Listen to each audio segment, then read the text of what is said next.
The rematch for the Intercontinental Championship took place last night, and we would also learn to never come between a man and his crackers.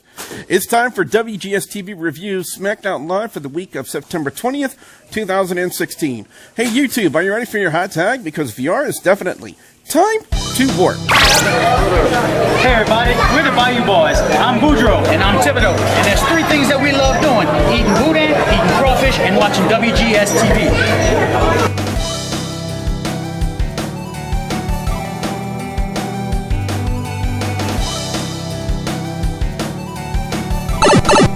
What's up, guys? Welcome back to another episode of WGS-TV right here on YouTube.com/WrestleGamer. I am your friendly neighborhood Wrestle Gamer, being joined this week, ladies and gentlemen. He was formerly known as Gohan6425, now known as Team Gohan Fighter from the YouTube channel of the same name. Ladies and gentlemen, Team Gohan Fighter. Gohan, how you doing? I'm doing good, Billy. How are you? I'm doing just fine. After what appeared to be at the time last week, at the start of the heel turn for Dean Ambrose, he was slated to work against John Cena in the main event. So the big question was the attack last week really the start of a heel turn or just a one-off attack? And how long will Ziggler and Miz feud over the Intercontinental Championship? To answer these questions, guys and gals, let's talk about SmackDown Live.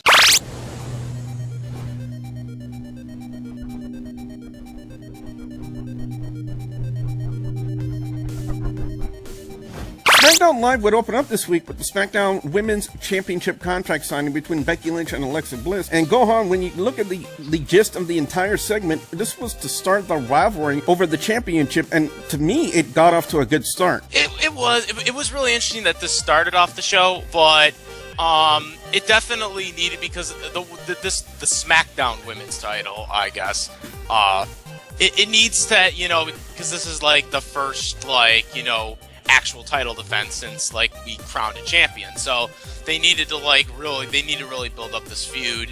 So this definitely was a way to definitely kind of kickstart that off for No Mercy. I will say this, I was very impressed with Becky Lynch's promo. She cut a really good, passionate promo, which to me shows why she's a valuable asset on SmackDown Live. And Alexa Bliss wasn't bad either. A physical confrontation was expected since it was a WWE contract signing, but what I found funny, Gohan, was what Daniel Bryan assuring the crowd that something like that wouldn't happen, and they booed that. That was funny. Yeah, absolutely. I like what they're doing. I like how, Becky Lynch is kind of the thing that they said with the whole champion, that she wasn't born as a champion, and she countered that, that she, worked to get there, so I did like that type of segment. Backstage, Daniel Bryan would run into The Miz, who attempted to get out of his match with Dolph Ziggler, but couldn't due to his renegotiated contract and all. Gohan, I have a question for you. I personally feel that ever since they did the Miz's amazing shoot promo on Daniel Bryan, they had a golden opportunity to do something worth talking about with Miz and Daniel Bryan, and I personally believe WWE missed that opportunity. Do you agree with that? Well, you know my take on Miz. It still hasn't changed, but my whole thing with the shoot, I mean, I don't know what they can really do with it. I mean, Daniel Bryan, unfortunately is not allowed to wrestle anymore, at least in the WWE. So I don't know what they're allowed to do with it. I mean, they could have kept doing interactions with each other, for weeks and stuff like that. But it's really curious to me what they're going to do with it, because they're doing this whole contract negotiation thing. So I'm still curious to where they're going with it, because I don't know if they missed on it, because I don't know really what they could have done with the shoot promo in contraire. I was hoping with the I don't know, we'll get to the Intercontinental Championship match later, but yeah, I think there was I don't know, something. I feel like what they should do, this is something that I don't know if they're going to do eventually, but what I think they should do is have Daniel Bryan maybe screw Miz out of the Intercontinental Championship, because the Miz is kind of cheating to win, but he's saying that he's gonna go to Raw, and they're doing this whole ratings type thing. So maybe at some point Daniel Bryan is going to try to cost him the championship. I don't know. That's something that could probably draw heat, maybe.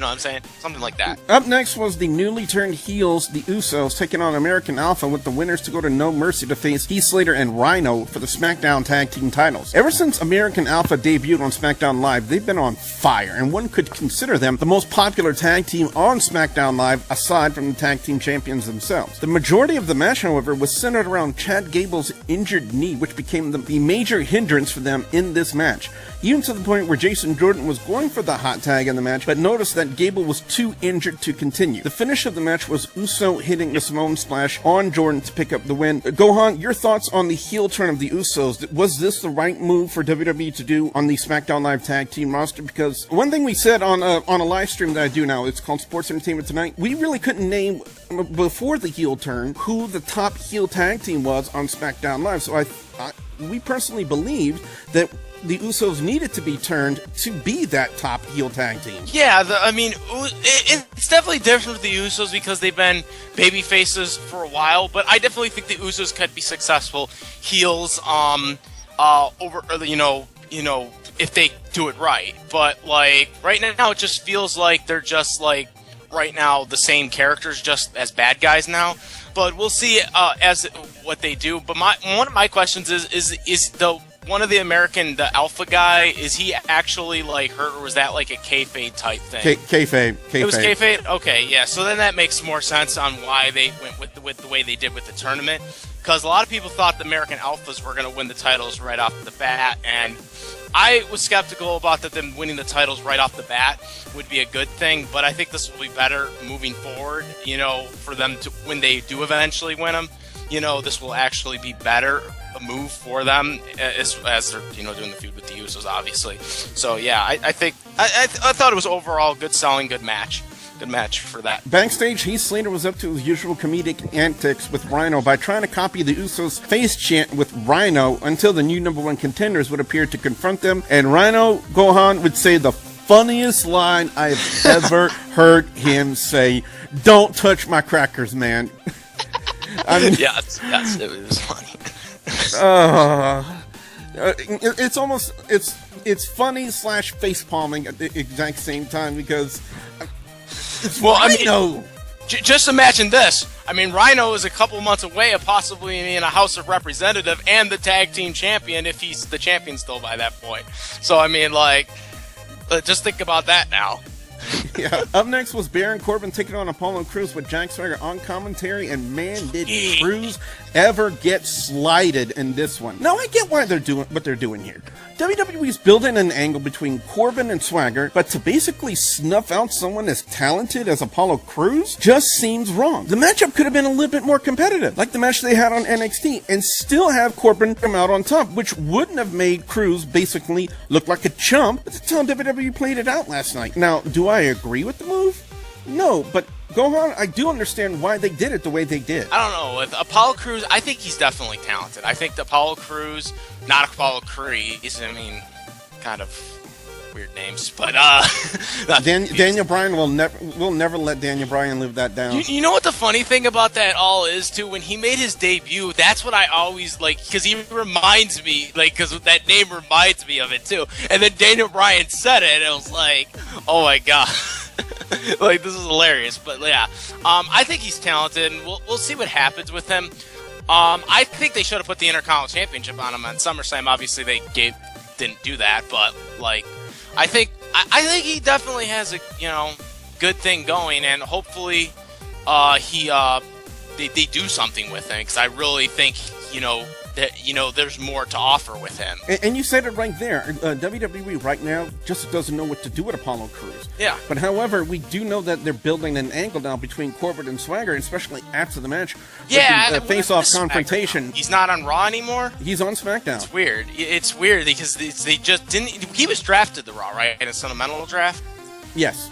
So it's just kind of weird that his contract would be already up within a month or whatever. That he's out, now all of a sudden he's on SmackDown. So in all seriousness, with Jack Swagger, they need what they need to do with Jack Swagger is they need to go back to the All-American gimmick. That gimmick was way better. That was Swagger. That was the real Swagger. This whole this whole the We the People thing, it's just not, it didn't work with Swagger. They need to go back to the old gimmick. That gimmick worked for a while, and they kind of really ruined it, and that's what I think they need to do with Swagger. That's what I was hoping was going to happen when he came to SmackDown. They were going to kind of change that up, especially after when he lost on Raw. You know, they were going to change him up, but it just seems like he's the same guy now. He lost to Jinder Mahal, didn't he? Yeah, I believe that was what it was on Raw. Because then after they said his contract was up or whatever, his contract was running up, and now all of a sudden he's on SmackDown. Well, up next was the rematch for the Intercontinental Championship with The Miz defending the title against the show-off Dolph Ziggler. Overall, match content was really solid. Really good, as expected from them. But as of late, they've had Maurice in a more active role in Miz's matches rather than just being a very beautiful face being there. Again, Miz, you're a lucky bastard. Maurice attempted the same move with the hairspray she did at Backlash, but she did get caught, which was expected. First time using the heel tactic is used to put over the heel in the match, but the second time in the following match is to get the manager or valet thrown out, which is exactly what happened here. But at some point, the spray was going to be reintroduced in the match, and sure enough, behind the referee's back, Miz sprayed Ziggler's eyes, hit the skull-crushing finale, and picked up the win to retain the Intercontinental Championship. So Gohan, the question now is, how long is this feud going to last? Till No Mercy? I think they're gonna have a match at No Mercy. I mean, there's no telling right now, but I think the match will go on No Mercy. And what I think is gonna happen is Daniel Bryan's gonna put a stipulation in that Maurice can't be at ringside, and they are not allowed to have a spray bottle thing because obviously they've been using that the entire time. And I think Dolph Ziggler will win it at No Mercy because, like, that's the only thing I could see happening, because, or there might be a stipulation where if The Miz wins, he can go to Raw or something, but then he'll lose to Dolph Ziggler. That's what I think. That's the only way I could see it happening, because he keeps cheating to win. So it's like something's got to happen, and I think it's going to happen in No Mercy. That's what they're going to do. At least that's what I think right now, at least. It's somewhat reminiscent of the Honky Tonk Man's legendary run with the Intercontinental Championship back in the late 80s. I gotta say, it's very, very similar to what they did. You know, same usual type of heel antics to retain your championship. So it wasn't a surprise to me. But up next was Randy Orton taking on Erick Rowan. I guess WWE put him back with the Wyatt family gimmick because they really didn't know what else to do with him, honestly. I honestly, go on, can't think of any other reason. Well, I mean, Bray Wyatt is definitely talented. It's really a shame that they're not really doing anything with Wyatt.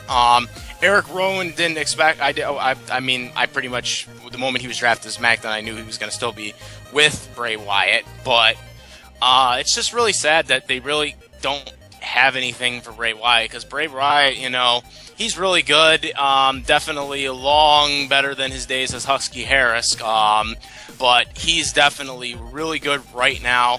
And it's really unfortunate that he keeps getting screwed and, you know, losing to Kane on SummerSlam, you know. You know, it's just... No, that was Backlash. Oh, I'm sorry. Backlash. Sorry, got that wrong. Yeah, you know, he lost. You know, what they should have done was they should have just had Wyatt beat Kane and then just have Orton come out and RKO him after the win. You know, how hard was that, you know, to do that rather than, you know, cost him the match? You know, that's a very good question right there. But the finish of this match on SmackDown Live was Orton with the RKO on Rowan to pick up the win. Then Bray Wyatt would appear on the Titantron and proclaim that he is a god and he can't die or something to that extent. I think we need a translator whenever Bray Wyatt's cutting a promo just to understand what the hell he's talking about. He may be the god, but yet he keeps losing key matches. Yeah, a lot of people would agree with you on that sentiment. But up next was Nikki Bella and Naomi taking on Natalya and Carmella. Quickest women's tag team match I have ever saw. Due to the fact that the Carmella-Nikki Bella feud was more of the focus here. Carmella would drag Nikki out of Natalya's sharpshooter during the match and attack her on the outside, causing a disqualification. But basically, like I've already said, Gohan, this was to build on the Nikki Bella-Carmella feud, plain and simple. Oh, yeah, it's really interesting what they're doing with Carmella, because she was originally a baby face, and then they turned her within a month into heel. So I don't really know where she's at, because when I first seen her debut on SmackDown, I thought she was going to be like some John Cena rapper, and now she's like a heel, and her character's kind of a little different now because she's a heel. But I don't know. You know what it is? They had her develop her character with Enzo Amore and Big Cass on NXT, but they've since split them up since Enzo and Cass are on Raw, and they wanted to see how Carmella would do on SmackDown as her own gimmick, and her face gimmick really just kind of pandered out, kind of flatlined in a sense. So they needed to turn her heel to see what she could do with a fresh change in her gimmick. Well, that and they wanted Nikki Bella to be a babyface for some reason.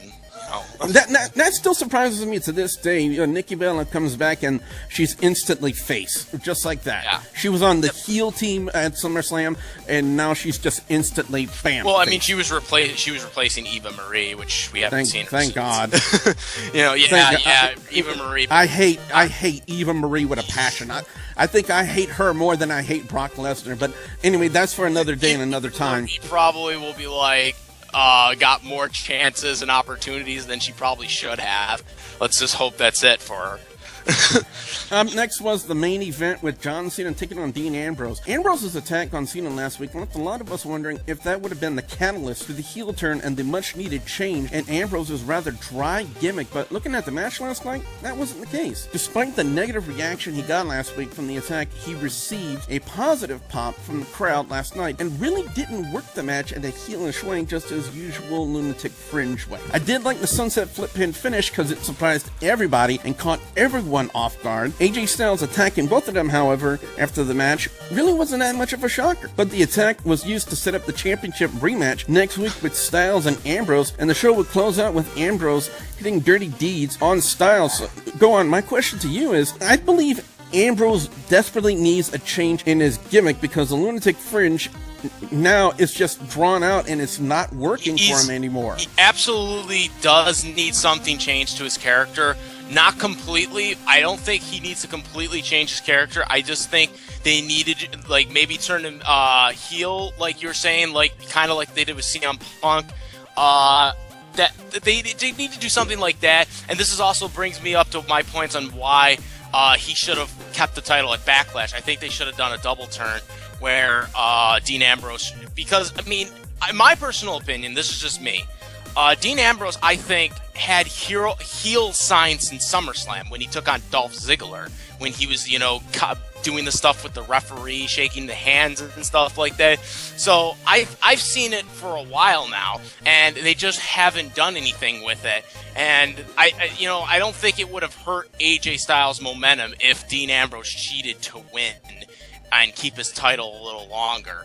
But this whole thing, if he does turn heel next week, which I don't think I think he's going to turn heel at No Mercy.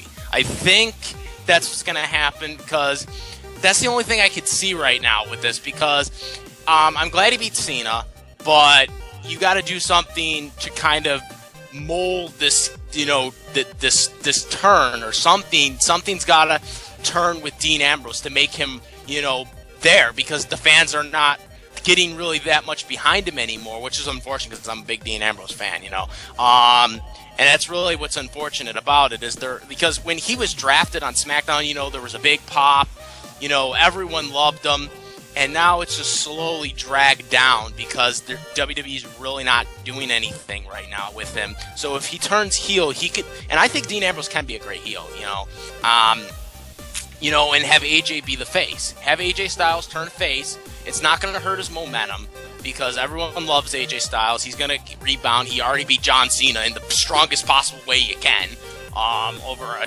kicking out of a top turnbuckle AA. Turn him heel, surprise everyone, have him win the title back at No Mercy, and then have AJ battle him for a few months. That's what I think would be the best case scenario if you want to do a full-fledged heel turn because you're not going to do it with John Cena, obviously. Y'all know that. Overall score on SmackDown Live this week gets a 3.5 out of 5 with best match of the night going to Ambrose and Cena with worst match of the night going to the Corbin Cruz match for reasons I've already stated in this commentary with an honorable mention and funniest segment of the night, Rhino and his crackers. Yep. Definitely. And go on. What about you? Your overall score and your picks for best and worst match or segment of SmackDown Live? I would put it at probably 3.5 out of 5. I thought it was a pretty good show. I think there were some things they could have done better, but overall it was a pretty solid show. As SmackDown always is when they do these brand extensions. Best match, definitely I agree with you on the Dean versus Cena match. Probably the worst match, Probably the Divas match. I don't know, it just wasn't really, the Divas tag match just really wasn't into it as much. But yeah, it was overall good. I agree with you on the segment. What's it called? The Rhino segment was really funny. So, I was laughing at it too, just as much as you were. So yeah, Heath Slater is the two-man band. On that note, guys and gals, what I want to know from you guys out there, the viewers and subscribers, your thoughts on SmackDown Live this week. What are your overall scores? What are your picks for best and worst match or segment of SmackDown Live? I definitely want to hear what you guys out there have to say. Be sure you put your comments in the comment section below. Also, don't forget I go live every Thursday night at 9 p.m. Central Time with Nick Nade Fuquay and Mark the Spark Draw with Sports Entertainment Tonight. And on this week's show, we will definitely be breaking down WWE No Mercy and talking about Backlash. So if you guys want to get in on that, we definitely want to hear what you guys have to say. Be sure you call in or get in our live chat room. We love to interact with you guys. If you guys like this video, be sure you slam that like button like a champ. Gohan is on youtube.com/Teen Gohan Fighter. What can they expect when they come visit your channel? I've done wrestling videos, I've done anime videos, I've done NFL videos occasionally, and I've done a lot of reactions lately. So you check that out, especially for Cartoon Fight Club. So I've done all that good stuff. All my and I do video game stuff too, occasionally, doing reviews and stuff like that. So all that good stuff pretty much all mixed into one, And guys and gals, if you want to get more out of your friendly neighborhood wrestle gamer and more of wrestling talk with awesome gameplays, you know what you have to do. You got to hit that subscribe button down below, and also don't forget, I'll have a couple videos in the annotation so you guys to check out as well. So that being said, for Teen Gohan Fighter from youtube.com/Teen Gohan Fighter, I am your friendly neighborhood wrestle gamer, and I will see you at the next Warp Zone. Bye, guys! The face turn has already been put in place for Rock. Now, having both men being counted out in a way kind of saved both of them from looking weak on a go-home show. That is until... Although her voice had started off as teasing Michelle's voice suddenly gave out. Like her last few words are reminding her